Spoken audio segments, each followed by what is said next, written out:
예루살렘의 평안을 위해 기도하라. 아멘. 우리 오늘 본문 말씀 한번 같이 읽어보겠습니다. 시편 125편 6절부터 7절입니다. 시작. 예루살렘을 위하여 평안을 구하라. 예루살렘을 사랑하는 자는 형통하리로다. 내 성 안에는 평안이 있고 내 궁중에는 형통함이 있을지어다. 아멘. 이 말씀이 우리 가운데 이루어질 줄 믿습니다.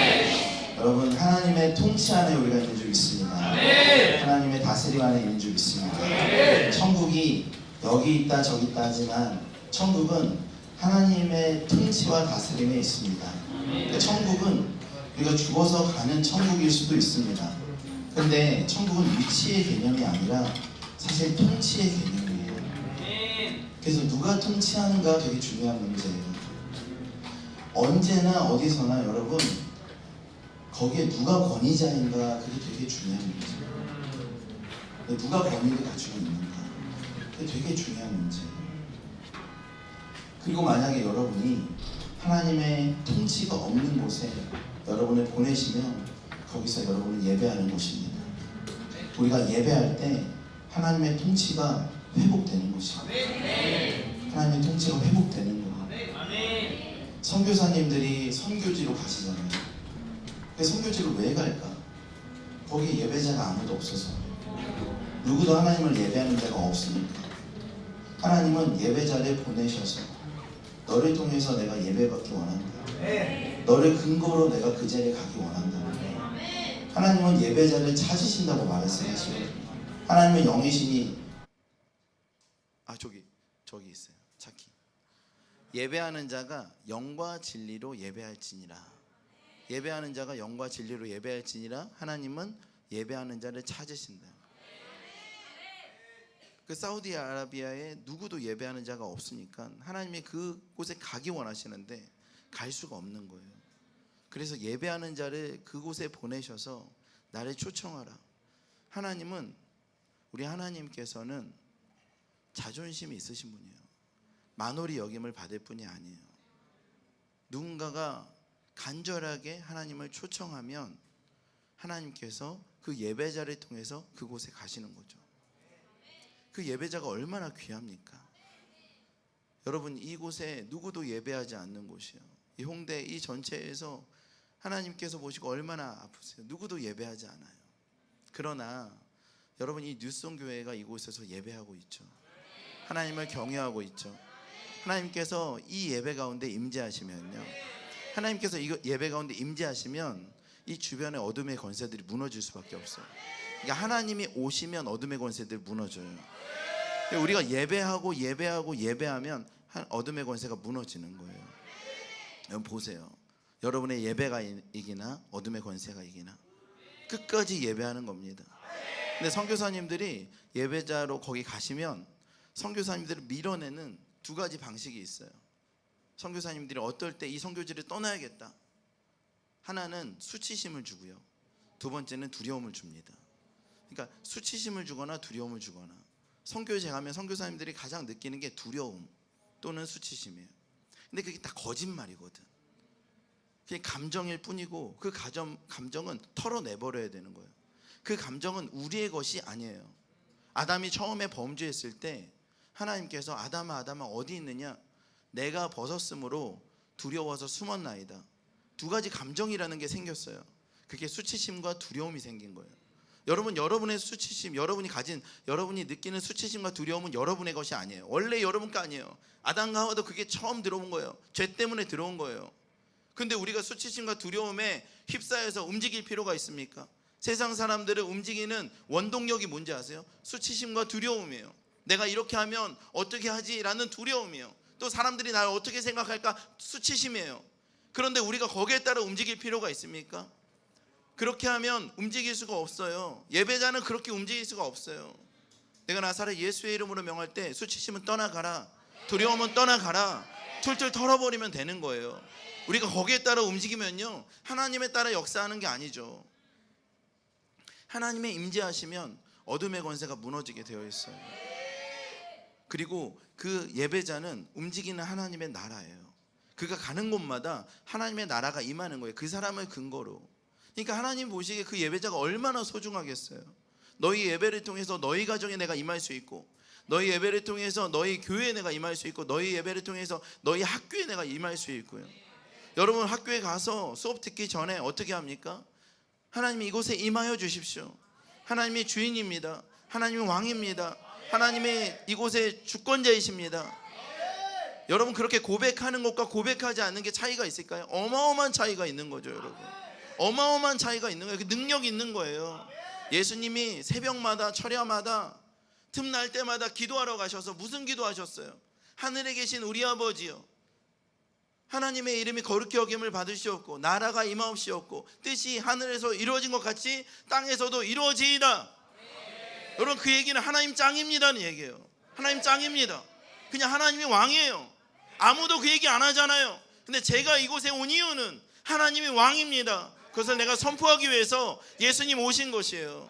예수님 가시는 곳마다 움직이는 하나님의 나라였어요. 그러니까 예수님이 가셔서 회당에 들어가면 거기에 숨겨져 있던 귀신이 드러나서 귀신이 쫓겨나가는 거예요. 왜 그래요? 예수님이 예배자셨기 때문에 그래요. 어디까지? 내 뜻대로 마시옵고 아버지 뜻대로 하십시오. 겟세마네 동산에서 땀이 피가 되도록 예배하셨어요. 예수님 우리 가운데 예배를 보이셨어요. 예수님은 하나님과 동등됨을 취할 수 있는 하나님의 본체셨는데 그것을 취할 것을 여기지 않으시고 오히려 자기를 비워 종의 형체를 입으시고 죽기까지 복종하시면서 예배를 우리 가운데 보여주신 것이에요. 우리가 예배자라면 반드시 우리 가운데 놀라운 역사가 일어나요. 가정이 변화됩니다. 회사가 변화되어요. 그리고 우리는 예배가 없는 곳에 가야 돼요.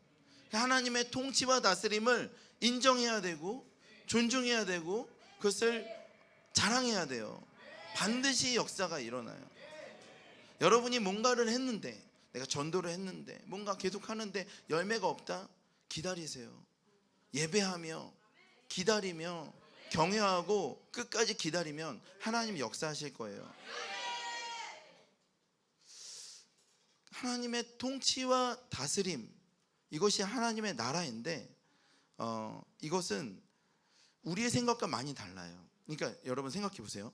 통치라는 거잖아요. 통치. 이거는 대통령한테 붙이진 않아요. 대통령은 우리를 통치할 수는 없잖아요. 근데 누군가가 우리를 통치한다면 그분의 가치관, 그분의 생각, 그 모든 것이 다 기준이 된다는 거예요. 기준이 된다. 이거 굉장히 엄중한 어떤 컨셉이에요, 여러분. 누가 나를 통치한다는 건 나의 모든 것을 전적으로 신뢰한다는 거예요. 더군다나 나의 생각은 버린다는 거예요. 그분이 기준이라 그분이 말씀이 그분의 법이 되는 거죠. 하나님께서 우리를 통치하신다는 건 하나님의 말씀이 기준이 되는 건데, 하나님의 말씀이 기준이 되는 거예요. 근데 하나님의 말씀은 곧 하나님이거든요. 그러니까 하나님이 기준이신 거예요. 그런데 이것이 사실 우리의 인생 가운데는 이렇게 녹록하게 익숙하진 않아요. 우리는 우리가 기준일 때가 많아요. 우리의 상식, 우리의 가치 판단이 하나님의 기준보다 앞설 때가 훨씬 더 많아요. 그런데 어떤 사람이 하나님의 기준, 하나님을 기준에 두고 살아간다면 그 인생은 하나님께서 사용하시는 놀라운 인생이 될 줄 믿습니다. 여러분, 하나님이 기준이시라는 것, 그 사람이요, 하나님의 절대 기준이고 법이라고 인정한다. 근데 보통 그렇지가 않아요.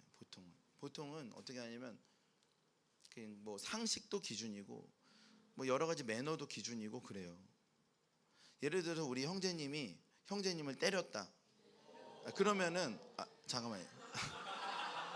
때렸다였는데 왜 때려요? 형제님 군대 어디 나왔어요? 군대 갔다 왔어요? 어디? 해군. 해군이라고 겸손하게 말하네. UDT 갔다 온 거 아는데 내가. 야 진짜. 야 알겠어요. 이게 뭐 여유네, 여유. UDT의 여유.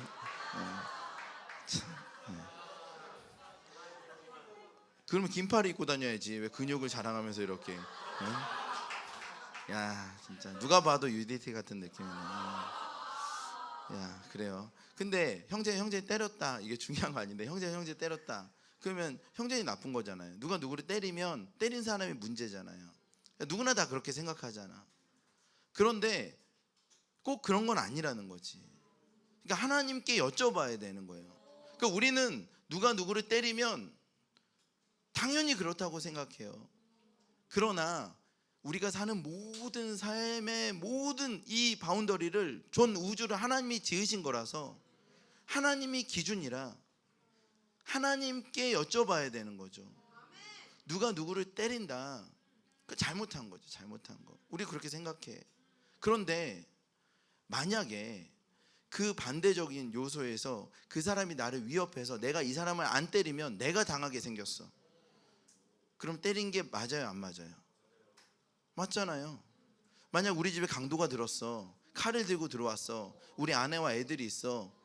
그러면 사람이 사람 때리는 거 안 된다며. 근데 어떻게 해요? 때려야 돼요, 안 때려야 돼요? 칼 들고 있는 사람한테 나도 칼로 대항해야 돼, 안 해야 돼요? 내가 안 하면은 내가 죽을 수 있는데, 안 그래요? 이 사람한테 내가 상해를 입혔다고 내가 감옥 가야 돼, 안 가야 돼요? 안 가야 되잖아요. 여러분 왜 그렇게 생각해요? 그런데 사람이 때리는 거 안 되는 거라면서. 그런데 이게 나의 입장으로 바뀌잖아요. 내가 뭔가 문제가 생기는 상황이 되잖아요. 그러면 언제든지 때릴 수 있어라고 변해버려요. 그러니까 그 기준이 누구냐면 자기예요, 자기. 그러니까 내가 안전하기 위해서 사람이 사람을 때리는 거 안 된다. 왜 그렇게 만든지 알아요? 그러니까 서로가 서로를 때리고 뭐 이렇게 하면 안 되잖아요. 그 왜 그러냐면 나도 누군가한테 맞을 수 있으니까. 인류가 약속을 한 거예요. 나도 안 맞기 위해서 이런 건 안 돼라고 한 거예요. 나도 안 맞기 위해서. 그런데 내가 해를 받을 경우에는 서슴없이 그 법을 어겨버려요. 그리고 죄책감이 없어요. 왜냐하면 내가 당할 위기에서 나도 공격을 한 거야. 내가 만약에 안 때렸으면 어떻게 돼? 내가 당해. 그럼 난 때려야지. 사람이 사람을 때리는 건 안 되지만 내가 당할 위기라면 때려야 돼. 그 기준이 뭐예요? 자기잖아요. 항상 자기예요. 모든 그 기준은 자기라. 모든 사람이 자기예요. 대다수가 자기예요. 자기 안전을 위해서 사람들끼리 약속한 거 온 인류가. 근데 그 법은 절대법이 아니라는 거죠. 그러니까 그 법은 상대법이에요. 어느 상황에서든지 바뀔 수 있어요. 절대 기준이 아니에요. 그리고 바뀌어도 문제가 되지 않아요, 여러분. 스스로도 그렇게 생각하지 않아. 제가 말하고 싶은 것은 절대 기준이 없다는 거예요. 우리 안에는 절대 법이 없어요. 언제든지 나 위주로 돌아갈 수 있어요, 여러분. 우리는 얼마나 나 중심인지 몰라요, 여러분. 근데 그것이 죄예요, 여러분. 내가 주인이고 내가 중심이고 나를 위해서 살아가는 거, 그게 여러분 죄예요, 여러분. 왜냐하면 나는 내 것이 아니기 때문에 그래요. 나는 하나님의 것이기 때문에 그래요, 여러분. 나는 하나님의 것이에요. 이거 생각해 볼 문제예요. 그러니까 나는 하나님의 것인데 내가 내 것이라고 나 중심으로 내가 살아간다. 그게 죄라는 거죠, 여러분. 그러니까 이 물을 내가 만들었어. 그리고 말도 할 수 있는 권한을 줬고 뭔가 생각할 수 있는 기능도 줬어. 근데 나는 계획이 있잖아. 그런데 얘가 자기 중심으로 살아. 나는 계획이 있는데 그거 허용할 수 없죠. 이게 죄라는 거예요. 우리가 그렇게 하나님 앞에, 하나님의 크심 앞에서는 별거 아니라는 거예요, 여러분. 하나님 앞에 엎드려서 순복해야 되는 존재라는 거죠. 하나님은 절대 기준이라는 거예요. 절대 법이라고. 세상에 여러분 찾아보면 누구도 내가 절대 기준이야 말할 수 있는 존재는 아무도 없어요. 심지어는 타종교도 그래요. 그렇게 자신이 없어요. 타종교 신에게 당신이 절대 기준입니까? 동서고금, 시대와 장소를 막론하고 절대 기준입니까? 어떤 상황이든지 절대 법입니까? 그렇게 자신이 있습니까? 아무도 없어요. 아무도 없어요. 그러니까 세상의 모든 사람은 상대적 기준 안에서 어느 정도의 타협을 하고 살아가는 거예요, 그냥. 근데 그게 너무 불완전하잖아요. 그러니까 늘 불안한 거예요, 여러분. 그런데 우리에게는 하나님께서 내가 곧 길이요 진리요 생명이고 내가 절대 기준이고 나는 그 정도 능력이 있어. 나는 완전한 능력이 있고 또 완벽하게 선해. 능력이 있으면서 완벽하게 선한 절대 기준이 너희 안에 있다. 그러니까 이 하나님께서 절대 기준인 거죠. 그러니까 우리의 생각보다 더 중요한 건 하나님의 의견인 거죠. 사실 거기에 비해서 우리의 생각은 너무나 너무 약한 거 아니에요? 제가 처음에 말씀드렸던 것처럼 그냥 이 사람 때리면 잘못이죠, 잘못이라고 그랬는데 그게 나로 바뀌면 잘못이 아니죠. 그렇게 갑자기 상대적으로 변해버려요. 여러분, 이것 말고도 수백 가지 수천 가지 상황들이 있어요. 제가 그냥 생각해낸 거예요. 잠깐. 우리가 그렇게 불완전한 존재들이에요. 근데 우리의 생각이 이렇다, 언제나 하나님을 평가하고 원망하고 하나님 이렇게 하셨어야 되는 거 아니에요? 이럴 때가 많이 있어요. 근데 그 기준이 뭐냐면 자기 자신이에요. 자기 자신. 자기 자신의 기준으로 하나님을 평가하고 원망하고 하나님께 어드바이스하고 충고하고 이렇게 해주세요. 타종교는 통하죠. 타종교는요 이래요. 다른 신이 능력이 있다는 건 인정해요. 나보다. 그래서 거기다가 빌잖아요. 그러나 나보다 지혜가 있다고 인정하진 않아요. 그래서 내가 계속 어드바이스를 해요. 저한테 이걸 주세요. 저한테 이렇게 해주세요. 제가 시키는 대로 하세요. 능력 있는 거 인정하는데 제가 시키는 거 해야 됩니다. 기도가 안 통하네? 버려버려야지. 그럼 누가 왕이에요 진짜? 그 신이 왕이에요? 아니면 자기가 왕이에요? 자기가 왕이죠 여러분. 다른 종교는 다 그래요. 자기가 원하는 대로 해서 안 되면 버려버리고 다른 종교 선택해요. 능력 있는 건 알겠어. 그러나 지혜는 없어. 그러니까 내가 시키는 대로 해야지. 정작 중요한 건 나야. 내가 왕이야. 그러나 우리가 믿는 이 기독교, 그리고 우리가 이 함께하는 하나님은 그렇지 않아요 여러분. 하나님은 절대자세요. 절대 계획이 있으세요. 완벽한 계획을 가지고 우리를 통치하세요. 이게 하나님 그런 분이세요. 아담과 하와를 만드셨어요. 아담과 하와가 범죄해서 에덴 동산에 쫓겨났죠. 그들이 가인과 아벨을 낳았습니다. 가인의 제사를 받지 않으셨어요. 아벨의 제사는 받으셨어요. 이 상황 안에서 사람은 먼저 왜라는 게 질문돼요. 왜라 그래요. 왜 안 받았을까? 라는 생각이 먼저 들어요. 그죠? 왜 안 받았을까? 근데 하나님의 절대 진리, 하나님의 절대 주권 안에서 사실은 왜라는 질문이 별로 나올 필요가 없어요. 그러니까 하나님이 안 받으시면 안 받으신 거죠.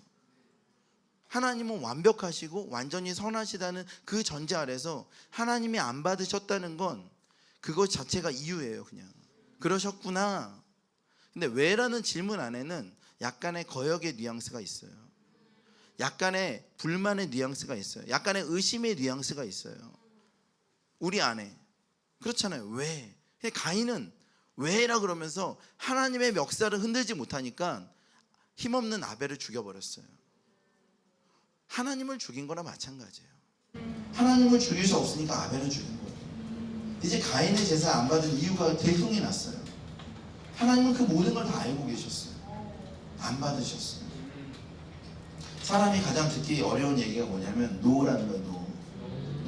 안 돼 라는 것은 굉장히 듣기 어렵죠.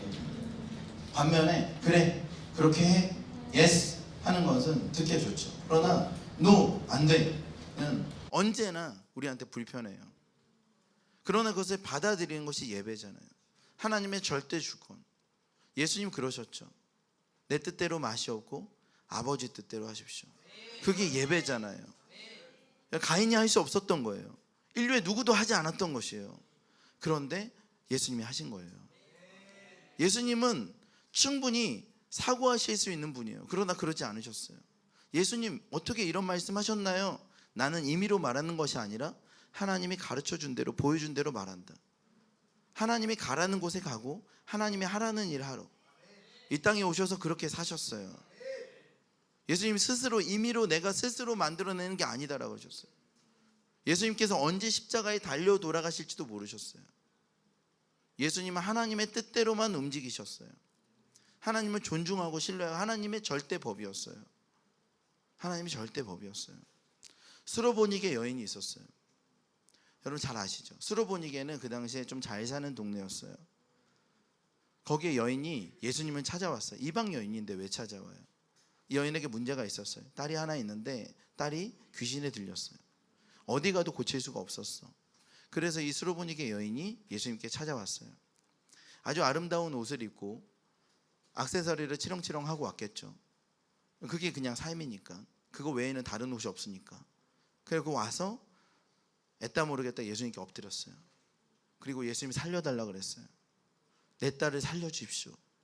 예수님께서 살려주셔야 되잖아요. 보통은 시나리오는 단순한 거 그냥 살려주는 거잖아요. 근데 살려주지 않고 자녀에게 줄 떡을 개에게 주는 법은 없다. 자녀에게 줄 떡을 개에게 주는 법은 없다. 이렇게 말씀하셨어요. 그러니까 이 여인이 거기에서 멈추지 않고 개들도 자녀들의 상에서 떨어지는 부스러기를 먹습니다. 이렇게 얘기했어요.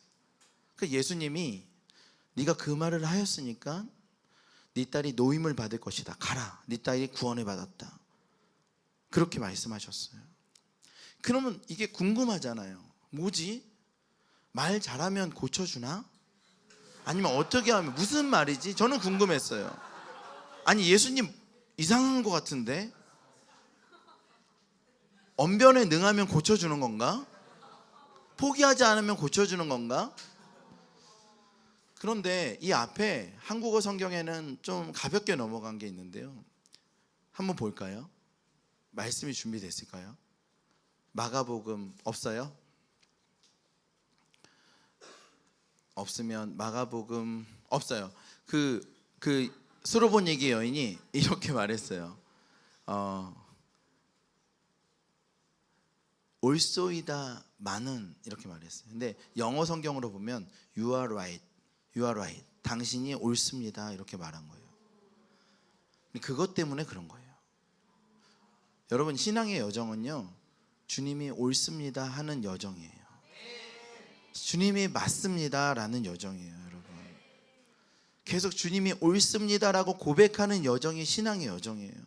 우리는 어때요? 계속 아니라 그러잖아요. 아니라 그래요. 주님이 틀렸어요. 제가 맞아요에 남아있어요. 그런데 주님이 옳으십니다라는 것을 자백받는 여정이 신앙의 여정이에요. 여러분, 그렇게 자백하실 거예요. 모든 면에서 주님이 옳으십니다. 우리가 원망하고 불평하고 낙심하고 좌절하는 모든 영역에서 하나님이 옳으십니다. 하나님을 신뢰합니다 라는 고백을 하시게 될 거예요. 그 여인은 옳습니다 라고 하는 순간 하나님의 자녀가 된 거예요.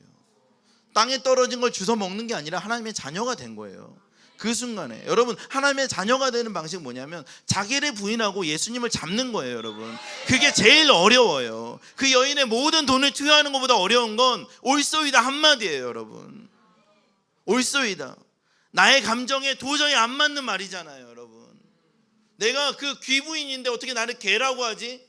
안 맞는 말이잖아요. 그런데 예수님께서 그렇게 말씀하셨는데 당신이 옳습니다. 여러분, 이것은요, 그의 모든 재정, 그의 모든 재산을 투여하는 것보다 어려운 일이에요. 여러분도 그렇잖아. 우리 안에 있는 자존심, 우리 안에 자아, 우리 안에 그것들을 부수고 예수님이 옳습니다라고 예수님을 따라가는 그 길은, 여러분, 그것이 하나님의 자녀의 길이에요. 여러분, 그때 그 여인은 하나님의 자녀가 된 거고, 여러분, 하나님의 자녀가 어떻게 됩니까? 그 여인은 이방인이었거든요. 근데 유대인이 하나님의 자녀가 됩니까? 아니면 이방인이 하나님의 자녀가 됩니까? 혈통으로 자녀가 됩니까? 어떻게 자녀가 돼요? 예수님이 옳습니다. 그걸 통해서 자녀가 되는 거예요. 여러분, 그 여인이 그렇게 된 거죠. 언제나 그 권위의 싸움이에요. 예수님께서 마지막에 십자가를 앞두시고 사두개인, 바리새인, 그리고 서기관들이 계속 와서 예수님한테 질문하는 게 딱 하나예요. 뭐냐면, 무슨 권위로 이런 일을 합니까? 누가 이런 권위를 줬나요? 당신에게 무슨 권위가 있길래? 이 싸움이에요. 예수님께서 무화과 나무를 보셨어요. 시장하셔서 베다니에서 식사 못하시고 나오셔서 무화과 나무를 보시고 뭔가 먹을 것을 찾았는데 무화과 나무에 열매가 없어요. 그래서 무화과 나무를 저주해 버렸어요. 사람들은 이상하게 생각했죠. 무화과 나무가 열매 없는 이유는 철이 아니라서 그래요. 마치 여름 열매인 수박을 겨울에 가서 찾는 거랑 마찬가지예요. 너무 이상하죠, 여러분. 너무 이상하잖아요. 그런데 여러분, 그것은 과학이에요. 생물학이에요. 식물학이에요. 근데 예수님은 이 위에 계신 분이에요. 예수님을 과학 안에 가둘 수 없어요. 그러니까 예수님이 이 모든 원리를 만드신 분인데, 그렇기 때문에 예수님 바꿀 수도 있어요. 예수님이 그 원리를 존중하시죠. 그러나 예수님이 원하시면 그것도 바뀌어야 돼요. 그러니까 이 얘기가 여러분에게 이상하게 들릴 수 있어요. 그 정도로 우리는 자연법 사상에 녹아져 있어요. 자연법 사상에. 그러나 예수님이 그 법 안에 있는 분이 아니라니까요. 그 법 안에 있는 분이 아니에요. 예수님 오셔서 계속 공격당하는 게 안식일이에요. 안식일을 왜 만들었나요? 하나님께서 일하시고 쉬시려고 안식일을 만드셨어요. 그리고 너희도 쉬라 그랬어요. 왜?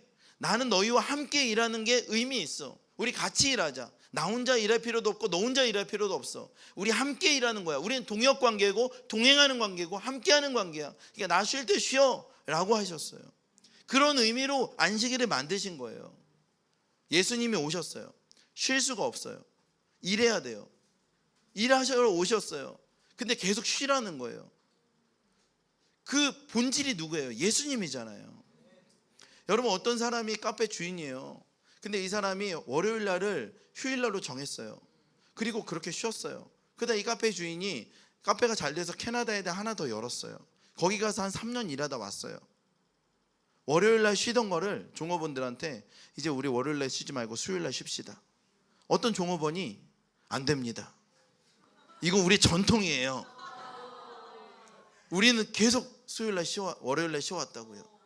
그러니까 알았어, 알겠고 그런 뭐 열정 좋아.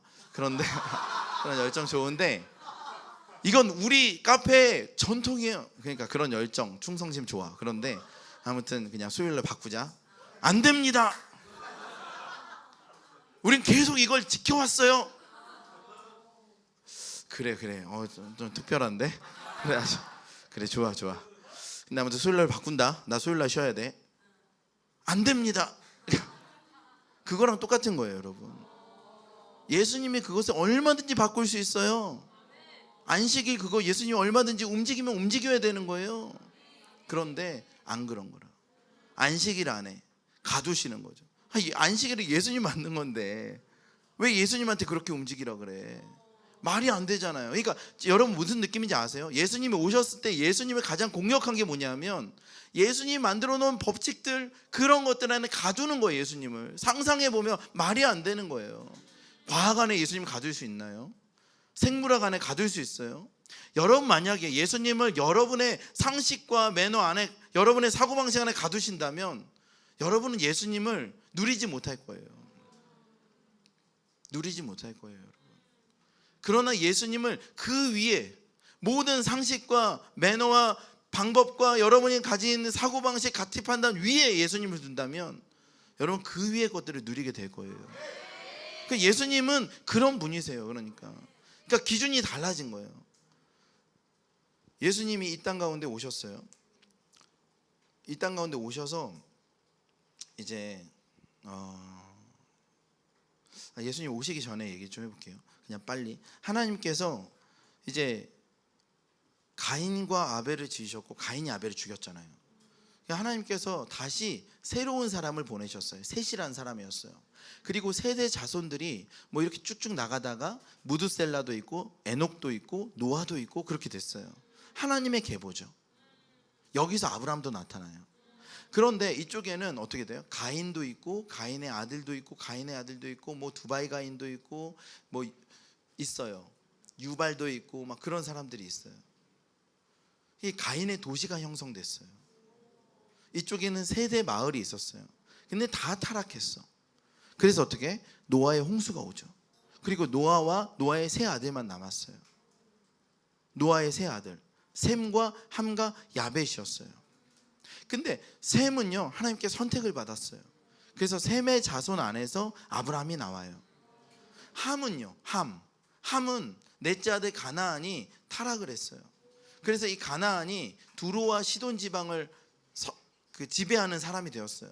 끝까지 가나안과 이 아브라함의 자손은 전쟁을 하잖아요. 그러니까 하나님의 계보는 셈을 선택했어요. 그리고 셈족 안에서 아브라함이 나타났어요. 아브라함을 선택했어요. 제가 하고 싶은 얘기는 뭐냐면 하나님 그렇게 하셨다는 거예요. 그러니까 왜 하셨냐가 중요한 게 아니라, 근데 하셨는데 몰라도 돼, 그게 아니라 알아야 돼요. 여러분, 하나님께서 어떻게 세계를 경영하는지 우리는 알아야 돼요. 하나님께서 셈족을 결정하셨고 그 안에 아브라함을 두셨고 아브라함은 아들을 낳을 수 없었는데 거기에 이삭을 낳게 하셨어요. 그리고 이삭이 야곱을 낳았고 야곱이 12아들을 낳았고 그 안에서 유다를 택해서 예수님을 낳게 하셨어요. 예수님이 오신 거죠. 그런데 유대인들은 예수님을 받아들이질 않았어요. 그렇게 예수님이 오셨는데도 그들이 예수님을 메시아로 영접하지를 않았어요. 심지어 유대인이 예수님을 핍박하고 못 박아 죽였어요, 여러분. 그래서 유대인은 지금도 증오하고 있어요, 예수님을. 지금도요. 여러분, 지금도 이스라엘에 가보세요. 유대인들이 있잖아요. 근데 그 유대인들이 예수님을 증오해요. 예수님을 증오한다 그래요. 제가 그 이스라엘에 가서 이렇게 길을 걷다가 길을 좀 물어보려고 어디 문을 두드렸는데 거기 안에서 막 노래를 부르고 남자들끼리 그러더라고요. 근데 거기가 회당이었어요. 회당. 지금도 회당이 있어요. 유대인들이 회당. 그날이 토요일이었어요. 그래서 안식일이었어요.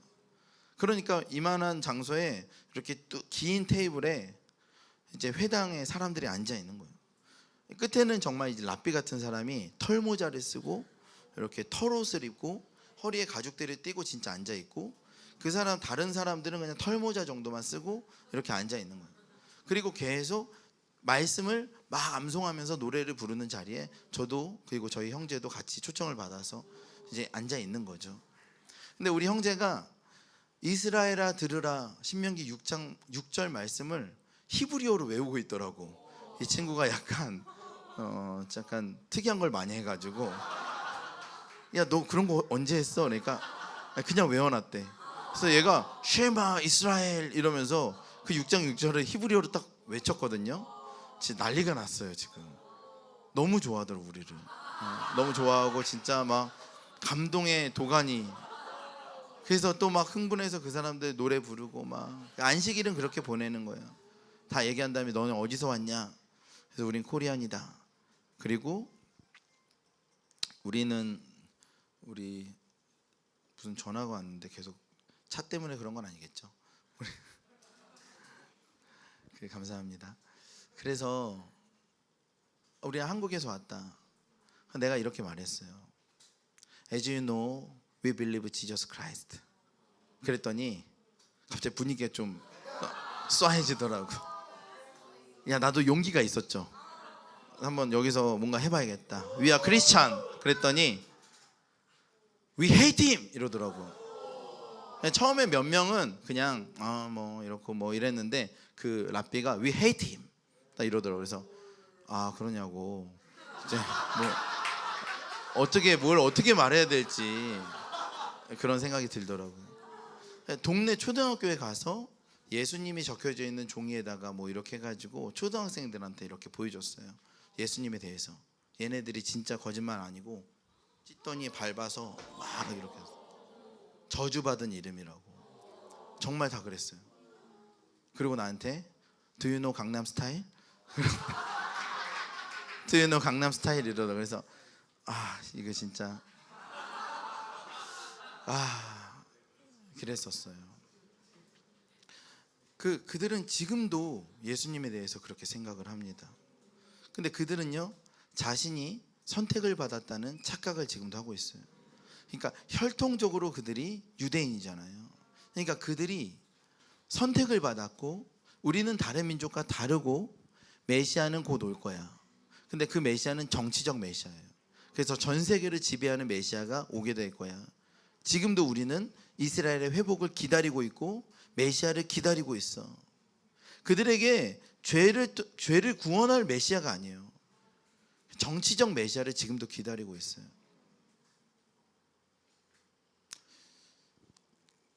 그런데 보세요. 예수님은 유대인으로 오셨지만 유대 계보의 혈통으로 오신 건 아니에요. 그러니까 요셉과 마리아가 결혼을 한 거 아니잖아요. 성령으로 잉태한 거잖아요. 그러니까 그 계보로 왔지만, 잘 보세요. 계보로 왔지만 예수님이 그 씨에서 태어난 건 아니에요. 예수님은 성령으로 잉태했다니까. 그러니까 하나님께서 그 계보를 사용했지만 사람의 아들이 아니에요. 여자의 아들이라고 그러잖아요. 그러니까 예수님은 혈통적으로는 유대인이 아니에요. 이게 되게 중요한 문제죠. 그러니까 하나님은 유대인을 사용하셨지만 유대인이건 이방인이건 모두가 다 예수를 믿음으로 구원받는 거예요. 예수를 믿음으로 구원받는 거예요. 자, 이제부터는 이게 하나님 정해놓으신 거예요. 여러분이 이해하는 것보다 더 중요한 건 아까 말했죠. 지금까지 계속한 건 하나님께서 법이라는 거예요. 그러니까 하나님 그렇게 말씀하고 정해놓으셨어요. 그리고 하나님께서는 이런 원리를 가지고 계세요.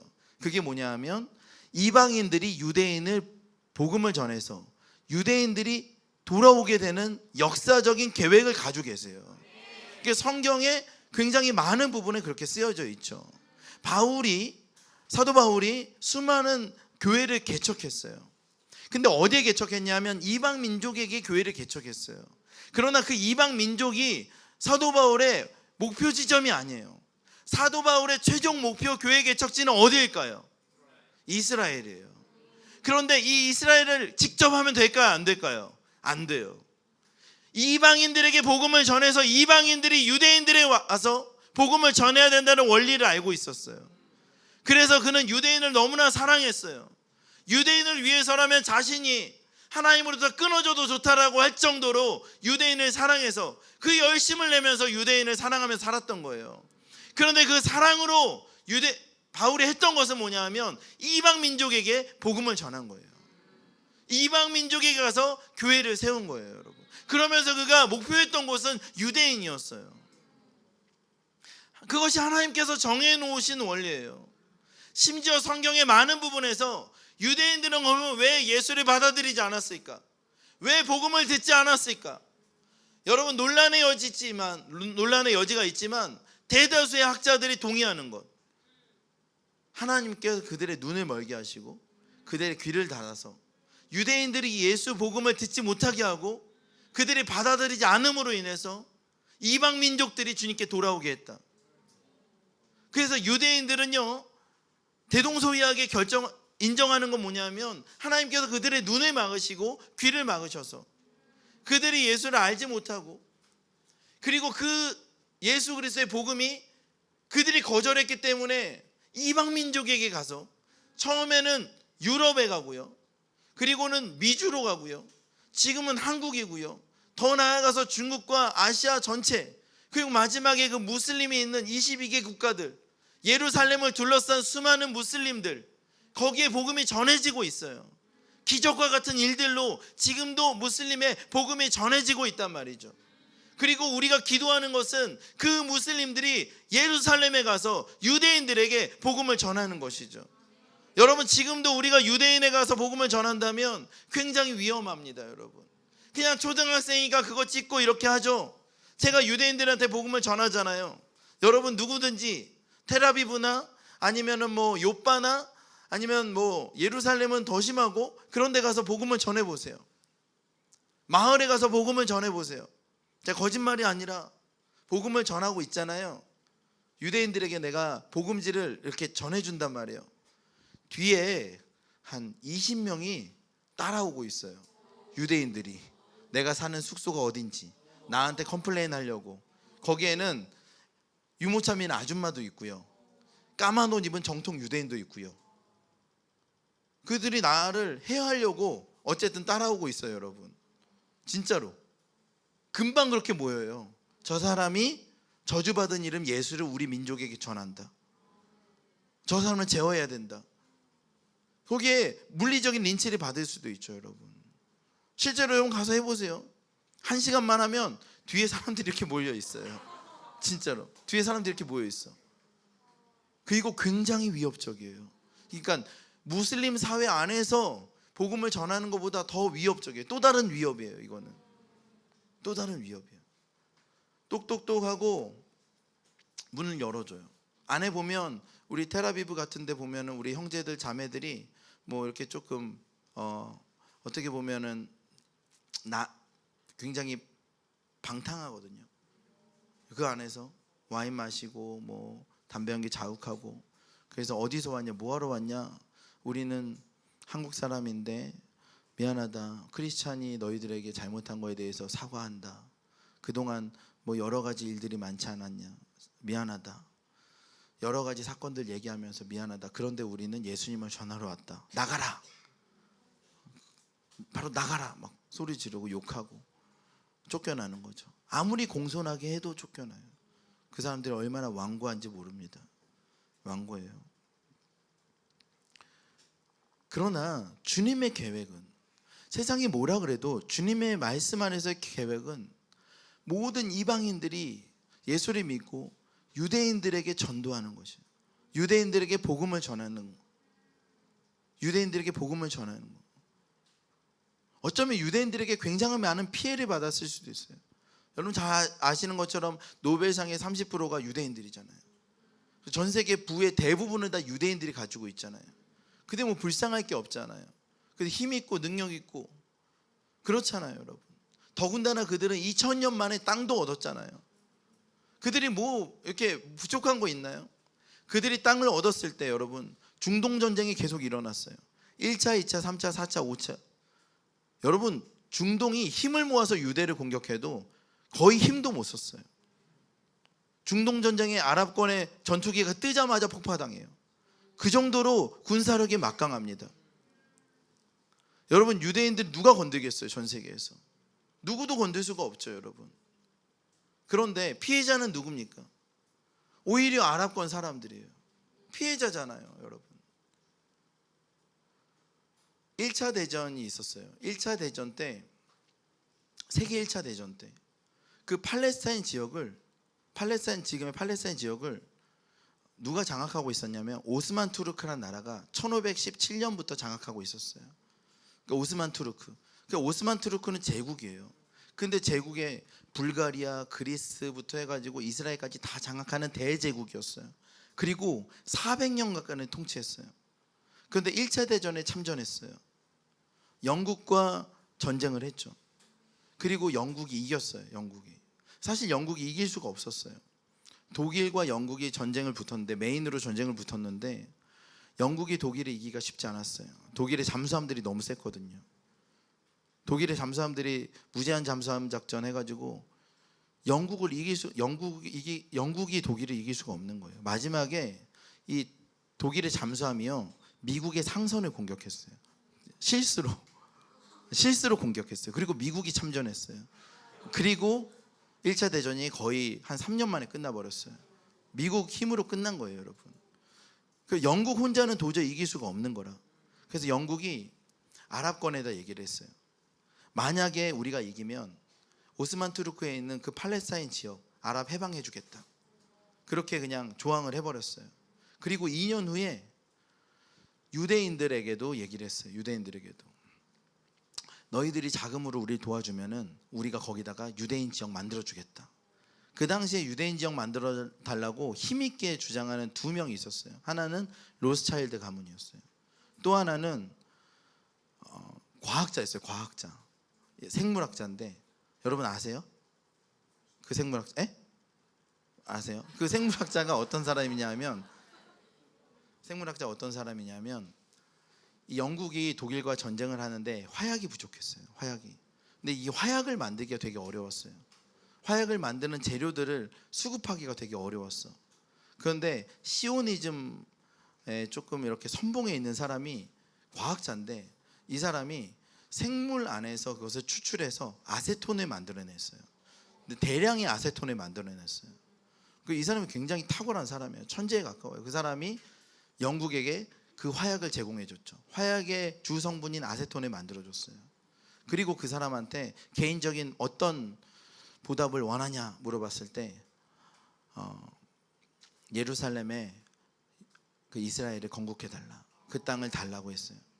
그러니까 로스차일드도 계속 말하고, 그리고 이 과학자도 그렇게 요구하니까 그냥 주겠다고 얘기를 해버렸습니다. 그러니까 둘 다 얘기한 거예요. 벨포어 선언으로는 유대인한테 땅을 주겠다고 하고, 그 전에 이제 다른 얘기로 맥마운 선언으로는 아랍한테 팔레스타인 땅을 주겠다, 그렇게 한 거예요. 그리고 전쟁 이겼어. 그리고 영국이 통치를 했어요. 한 30년을 통치했어요.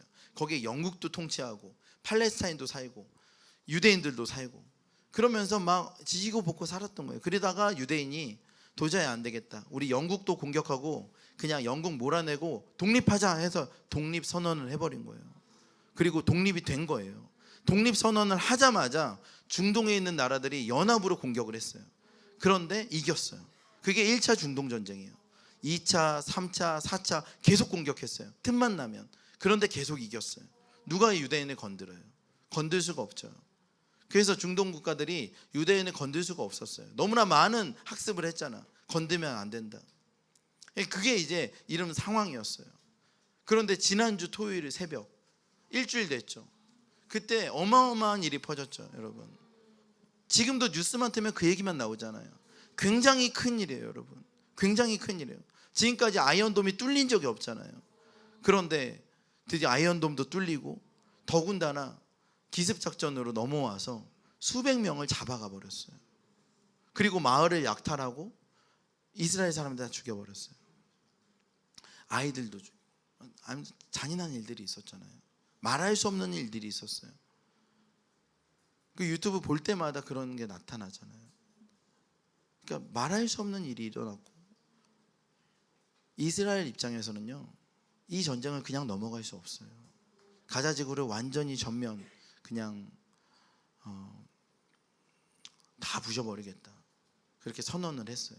그리고 미국도 전적으로 돕겠다라고 얘기했고, 누구도 나서지 마라, 이란 나서지 마라, 나서고 도와주는 나라들 함께 가만두지 않겠다, 조심해라. 우리가 바이든 대통령이 이렇게 말했어요. 내가 이란 대통령에게 말한다. 조심해라. Be careful. 그 정확히 두 마디 했어요. Be careful, be careful. 나서지 마라.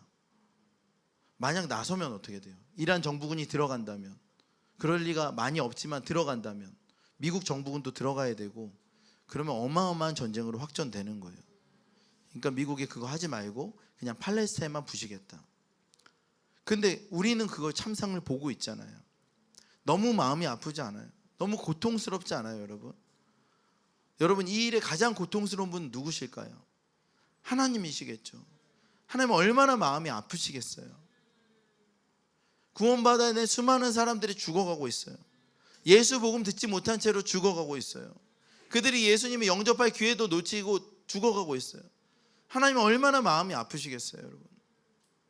여러분, 이 문제에 대해서 우리가 기도하지 않는다면 어떻게 하겠습니까? 하나님께서 우리 이 한국교회 가운데 원하시는 게 뭘까요? 기도하는 거예요. 우리의 기도를 통해서 이 문제가 바뀔 수 있습니다. 여러분, 믿으십니까? 여러분, 전 세계 권력자들이 모든 것을 투여해도 이 문제 바꿀 수 있다고 장담할 수 있는 사람 아무도 없어요, 여러분. 미국 대통령도 이 문제 내가 바꿀 수 있다 장담할 수 없어요. 경제 권력자들이 들어가도 이 문제 바꿀 수 없어요. 정치 권력자들이 들어가도 이 문제 바꿀 수 없어요. 전 세계 가장 지혜로운 자들이 이 문제 투여해도 이 문제를 바꿀 수 있다고 장담할 수 없어요. 그러나 만약에 우리가 기도한다면 여러분, 이 문제를 우리가 바꿀 수 있어요. 여러분, 우리 가운데 그런 권세가 있어요. 믿으십니까? 여러분, 우리가 기도한다면 바뀔 수 있다는 것이죠. 하나님께서 또 우리 가운데 그 사명을 주셨다는 것입니다. 여러분, 이것은요 그냥 종교적 문제가 아니에요. 여러분, 이것은 뭐 이삭의 자녀와 이스마엘의 싸움이 아니에요. 이것은 악과 악의 충돌이에요. 우리가 이스라엘의 편을 들 수도 없어요. 우리가 팔레스타인의 편을 들 수도 없어요. 우리는 기도해야 될 줄 믿습니다. 여러분, 이것이 전 지구적인 문제예요. 그리고 우리에게 너무나 중요한 문제예요, 여러분. 아브라함의 집안에서 하나님께서 아브라함에게 언약의 자손을 주겠다고 약속하셨어요. 근데 아브라함은 그것을 믿지 못했어요. 그래서 어떻게 했습니까? 자신의 여종인 하갈, 아내의 여종인 하갈을 취해서 아들을 낳았어요. 그 사람이 이스마엘이에요. 이스마엘이 13살 정도 되었을 때 하나님께서 아브라함에게 나타나셨어요. 그동안 아브라함은 죄책감에 하나님을 만날 수도 없었겠죠. 그리고 이스마엘을 보면서 내가 약속의 아들, 약속을 믿지 못해서 나의 죄책감의 결과물, 이스마엘이 사랑을 받았을까요? 이스마엘의 아버지 상은 어떨까요? 이스마엘이 아버지 아브라함을 바라볼 때 어떻게 했어요? 사랑하는 아버지일까요? 왠지 아버지는 나를 싫어하는 것 같아. 왜곡된 아버지 상을 가지고 있죠. 그게 이스마엘이었어요. 근데 더 나아가서 이삭이 나타났어요. 이삭은 너무 좋아하는 거예요. 한 집안에 같이 살아요. 한 아들은 너무 사랑하고 약속의 아들이다, 언약의 아들이다. 하나는 내 죄의 소산이다. 여러분, 이스마엘이 어떤 마음일까요? 그 집안 안에서 이삭과 이스마엘이 충돌했어요. 그리고 이스마엘이 쫓겨났어요. 여러분, 그 집안 안에 있었던 그 갈등, 그 충돌이 언약의 아들과 비언약의 아들, 죄의 아들이 충돌을 했단 말이에요. 근데 이 일이 거기서 끝난 게 아니라 2000년이 아니 4000년이 지났는데 전지구적 문제로 지금도 여러분 전지구적 문제로 누구도 해결하지 못하는 문제로 나와 있어요. 여러분, 어떤 사람이 이렇게 말할 수 있겠죠.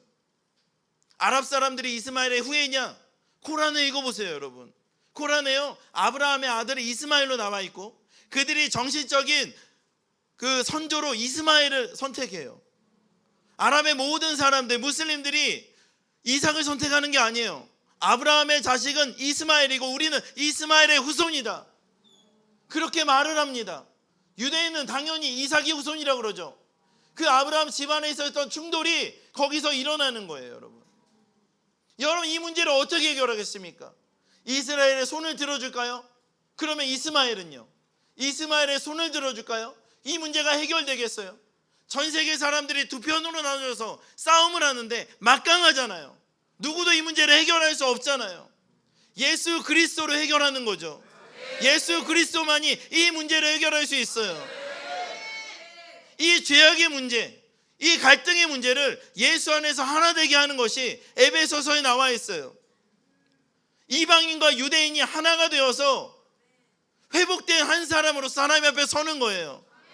그 열쇠가 예수 그리스도예요. 여러분, 그 예수 그리스도가 어디에 있습니까? 교회에 있는 거예요. 여러분, 지금 우리가 기도해야 되는 건 누굽니까? 전쟁이 멈춰지게 해주십시오. 이 참상이 멈추게 해주세요. 이 기도도 우리가 해야 됩니다. 그러나 우리가 더 기도해야 되는 것은 팔레스타인의 교회예요. 이스라엘의 교회입니다. 그 교회들은 이 문제를 어떻게 보고 있는가? 그들이 어떻게 기도하는가? 그들이 팔레스타인의 교회가 유대인을 어떻게 바라보고 있는가? 유대인의 메시아닉 주들이 팔레스타인을 어떻게 바라보고 있는가? 우리는 그걸 주목하게 되는 거예요.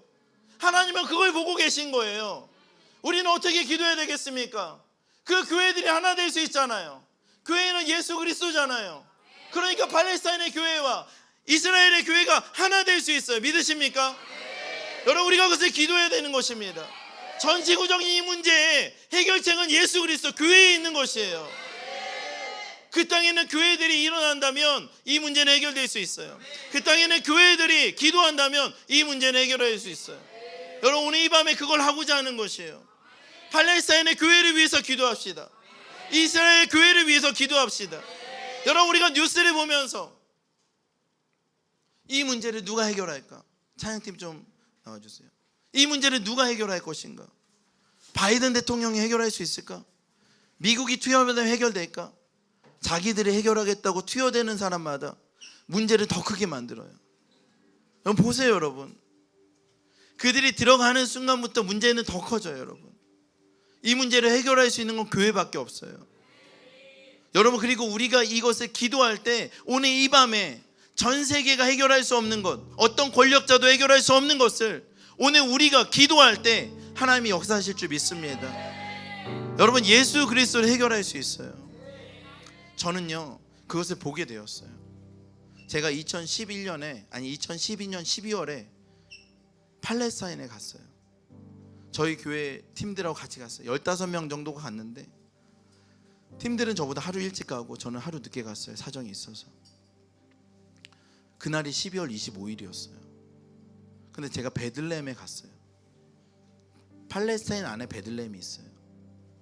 그리고 베들레헴 호텔에 혼자 앉아 있었어요. 그리고 이제 기도를 하는 거죠. 팀들을 위해서 기도했어요. 그런데 기분이 되게 묘했어요. 12월 25일, 뭐 그날이 꼭 예수님 태어난 날 아니지만 성탄절날 내가 베들레헴에 있구나, 이 호텔에 있구나. 근데 제가 그때 예루살렘에 처음 가봤어요. 이스라엘 처음 가봤어요. 팀들은 좀 자주 가봤는데 저는 그날 처음 가봤어요. 오늘 이스라엘에 도착해서 어떤 일들이 있었지?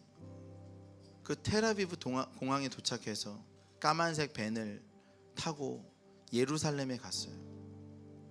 그리고 예루살렘에 가서 버스를 갈아탔는데 텔아비브라는 그 도시부터 예루살렘까지는 정말 벤츠 최고급 리무진 버스를 타고 갔어요.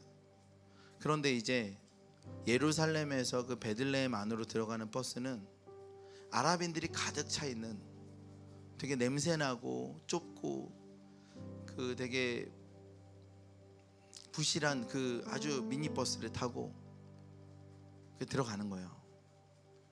들어갈 때 체크포인트라고 분리장벽이 있어요. 거기 가면 다 내려야 돼요. 다 내려서 그 뺑뺑 도는 그 체크포인트를 다 사인하고 들어가야 돼요. 짐 검사 다 하고 무기 검사 다 하고, 모든 아랍인이 다 무기 검사하고 짐 검사하고 자기 가방 검사하고 그렇게 해가지고 그 체크포인트를 넘어가면 그 차가 거의 넘어가 있으니까 그 차 다시 타는 거예요. 그리고 이제 펼쳐지는 광경은 이스라엘과는 완전 달랐어요. 완전히 다른 그 이스라엘의 그 부유하고 깨끗한 그런 풍경이 아니라 정말 그냥 험준하고 그냥 집이 무너져 있고 부서져 있고 흙밭에 덜컹거리는데 거기 사람들이 내려서 집으로 가는 거죠. 그 사람들이 일하고 가는 거예요. 일하고. 그 사람들이요 아침마다 체크포인트에 가요. 그래서 신분증 넣고 뭐 출입증 놓고 그 다음에 몸 검사하고 그리고 넘어가서 이제 일하러 가는 거예요. 그 사람들 얘기를 들었는데 가끔 신분증이나 출입증을 안 가져온대. 그럼 아예 못 가는 거예요, 여러분. 다시 집으로 돌아갔다가 그렇게 할 수는 없어요. 차가 한 번밖에 없대요. 그래서 그날은 못 간대요. 너무 불편한 거죠. 너무 불편해. 근데 그것도 너무 좋은 기회야. 그렇게 이스라엘에 가서 일할 수 있는 것은 완전 특권이에요, 여러분. 대부분의 청년들은 그 팔레스타인에서 그냥 백수로 그냥 사는 거예요. 매일 그냥 담배 피면서 그렇게 사는 거예요. 보면은 소망이 없어요. 꿈이 없어요. 그런데 그 분리장벽 너머에는 너무나 화려한 도시들이 펼쳐져 있어요.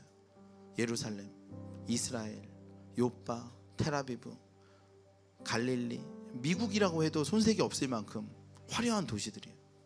그러나 베들레헴 안에는 그렇게 낙후한, 그리고 아이들이 그냥 돌 던지면서 뛰어노는 그런 시골과 같은 곳이 그 분리장벽 딱 하나 두고. 근데 그 노인들은 뭐라 그런지 아세요? 저기가 우리 집이었는데, 저기가 우리가 살던 데인데 여기 와서 있는 거예요. 다 보여요, 여러분. 다 보여. 이스라엘 분리장벽이요 점점 늘어나거든요. 이스라엘 땅이. 그러니까 이게 늘어날 때마다 자기 집을 뺏기고 여기로 들어가는 거예요. 그러니까 이 사람들이 그런 사람들인 거죠. 그날 밤에 베들레헴 한 호텔에서 기도하는데 신기하게도 그 자리가 되게 감사하게도 이 분리장벽이 이렇게 보이는 자리였어요. 되게 고층이었고, 그래서 저쪽에 화려한 이스라엘의 도시들이 보이고 이쪽은 껌껌한 베들레헴 그 도시들이 보이더라고요. 팔레스타인은 이렇게 어둡고 이스라엘은 저렇구나. 주님, 이 문제를 어떻게 해결하시겠습니까? 주님, 이 문제를 누가 해결할 수 있습니까? 이 문제를 어떻게 해결하실 거예요? 예수님께서 저의 마음에 이렇게 말씀하셨어요. 팔레스타인이 이스라엘을 용서할 거다. 에? 팔레스타인이 이스라엘 용서한다고요? 에? 이렇게 당하고 있는데요, 이렇게 힘든데요, 이들이 이스라엘을 용서한다고요? 제가 2012년 12월 25일에 하나님께 불경스럽지만 이렇게 기도했어요. 어떻게 하실 건데요? 예수님의 십자가, 내 십자가면 할 수 있다. 예수님의 십자가가 진짜 그런 능력이 있어요? 제가 이렇게 질문했어요. 예수님, 정말 그게 가능해요?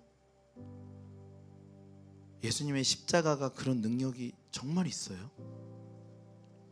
여기는 전 세계의 화약고라고 할 수 있는, 역사 이래로 누구도 해결하지 못했던 문제예요. 근데 그 문제를 팔레스타인이 이스라엘을 용서하는 방식으로 해결한다고요? 이스라엘이 와서 잘못을 빌어야 되는 거 아니에요? 근데 팔레스타인 용서한다고요? 주님 이렇게 해결을 어떻게 하죠? 안 돼요, 안 돼. 그리고 그냥 기도를 멈췄어요. 그리고 열흘 정도를 여행을 했어요. 사역을 했죠. 그리고 마지막 날 그 베들레헴 호텔에 다 모여서 짐을 싸가지고 미니밴을 타고 공항으로 가는 거라. 저녁 때. 근데 거기서 베들레헴에서 텔아비브 공항까지 가는데 이 검문 검색을 한 5-6번 한 것 같아요.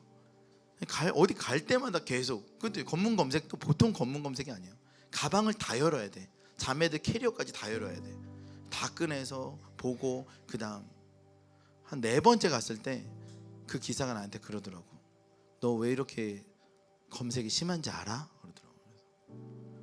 모르겠다. 그래서 내가 팔레스타인 사람이라서 그래. 우리 차가 팔레스타인 차라서 그래. 아 그래? 아 좀 안타깝다. 그렇게 말했어요. 근데 그 기사가 뭐라 그랬냐면, 근데 나는 저들 용서한다. 저들이 예수님이 필요해. 너 크리스찬이야? 난 크리스찬이다. 어떻게 크리스찬이야? 우리 가족 다 크리스찬이다. 너네 그 렌트카 회사에서 크리스찬이 많아? 아니 우리 가족밖에 없어. 어떻게 크리스찬이야? 우리 원래 크리스찬이야. 저 사람 용서한다고? 용서해. 저 사람들 예수님 몰라서 그래. 약간 제가 충격을 받은 거예요. 이게 가능하네. 이렇게 고통당하고 있는데 용서한대. 이게 가능하네. 이게 어떻게 가능하지? 예수님 저한테 그걸 보여준 거예요. 가능하다. 내 십자가면 충분히 그럴 수 있다.